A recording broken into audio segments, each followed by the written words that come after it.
झारखंड में भूख हड़ताल पर बैठे छात्रों की हालत कैसी है? प्रोटेस्ट खत्म क्यों नहीं कर पा रही है सरकार? क्या कोई छिपी राजनीति? झारखंड में सिविल सर्विसेज और एसएससी एग्जाम में धांधली को लेकर 16 दिन से प्रोटेस्ट जारी है।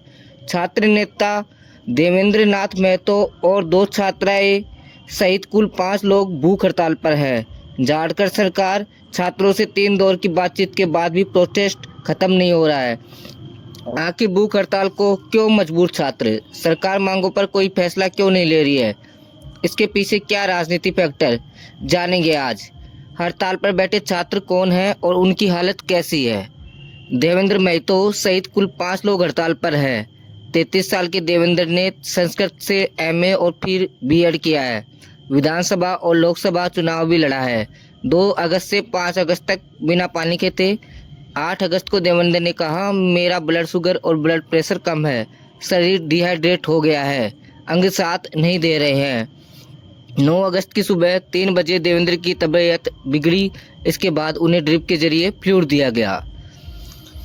दूसरा, राहुल क्रांति, उम्र 40 साल। राहुल 4 अगस्त से भूख हड़ताल पर है। तबीयत बिगड़ने पर 7 अगस्त को उन्हें रांची सदर हॉस्पिटल ले जाया गया था।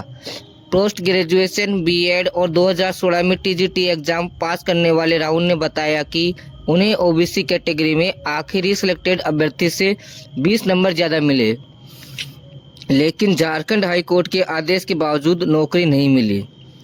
राहुल ने 2024 में असिस्टेंट आचार्य रिक्रूटमेंट एग्जाम भी दिया, लेकिन 26,001 में से 11,500 की नियुक्ति हुई। कोर्ट के आदेश के बावजूद राहुल सहित 264 अभ्यर्थियों को उम्र में छूट मिली और वे 14वें जेपीएससी एग्जाम में बैठे। तीसरा नंबर है रूपेश कुमार पाल, उम्र 30 साल। रूपेश 4 अगस्त से अनशन पर है। उन्हें 2020 में बीएड, 2022 में अंग्रेजी से पोस्ट ग्रेजुएट और 2024 में पॉलिटिकल साइंस से मास्टर किया है। 2024 के जेएसएससी सीजीएल एग्जाम में उन्हें 83% मार्क्स आए, लेकिन उनका रिजल्ट नहीं आया। कम नंबर लाने वाले अभ्यर्थियों का सिलेक्शन हो गया। सितंबर 2025 में रूपेश हाई कोर्ट गए। एक जांच कमेटी भी बनी, लेकिन कोई नतीजा नहीं आया। कुल करीब 2000 पदों में से सैकड़ों पद खाली है। चौथा नंबर आता है सविता कुमारी, उम्र 28 साल। सविता 4 अगस्त से अनशन पर है। रांची महिला विश्वविद्यालय से 2020 में ग्रेजुएट होने के बाद भी जेपीएससी, सीजीएल, नगर निगम भर्ती, आबाकारी कांस्टेबल भर्ती और जेपीएससी एग्जाम दे चुकी है। 2023 में एक्साइज कांस्टेबल जेईसीसीई का फिजिकल एग्जाम निकाला, जिसमें 11 भर्तियों की मौत हुई थी।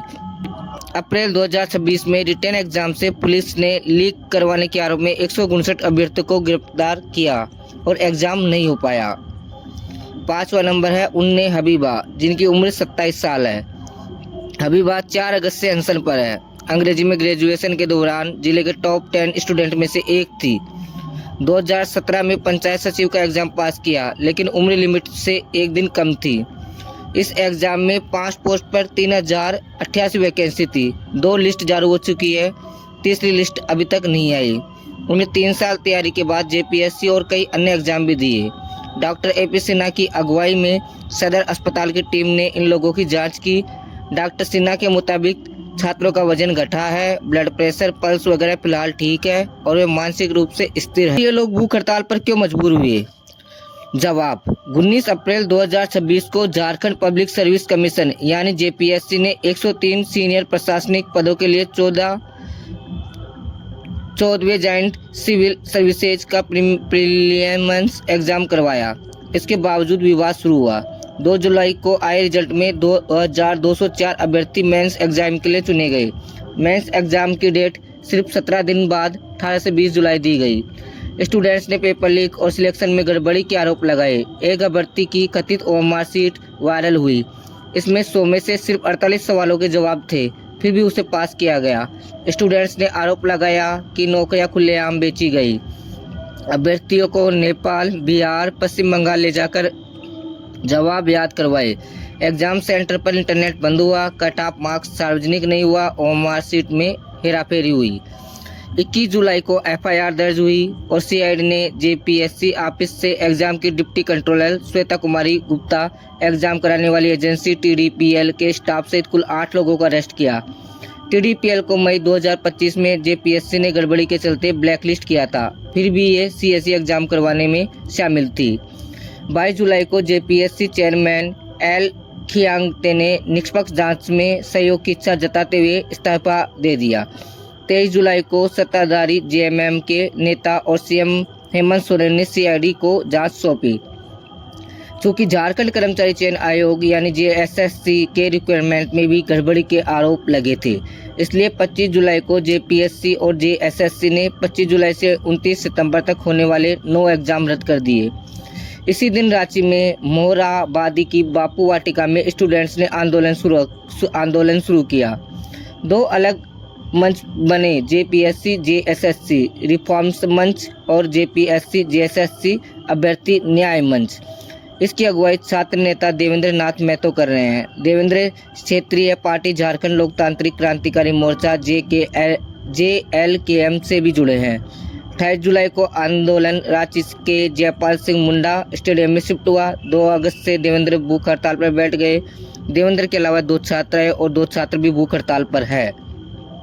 छात्रों की 3 प्रमुख मांगे हैं। 14वां जेपीएससी एग्जाम रद्द करके सीबीआई, ईडी जैसी केंद्रीय एजेंसियों से जांच हो, क्योंकि सीआईडी राज्य सरकार के अधीन है। दूसरा, टीडीपीएल के करवाए सारे एग्जाम रद्द करके ब्लैकलिस्ट किया जाए और आगे किसी भरोसेमंद कंपनी से एग्जाम कराया जाए।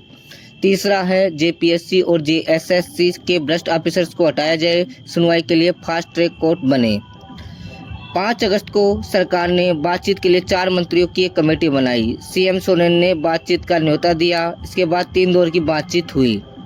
सवाल तीसरा है, स्टूडेंट और सरकार के बीच अब तक क्या बात हुई? छात्रों और सरकार के प्रतिनिधियों के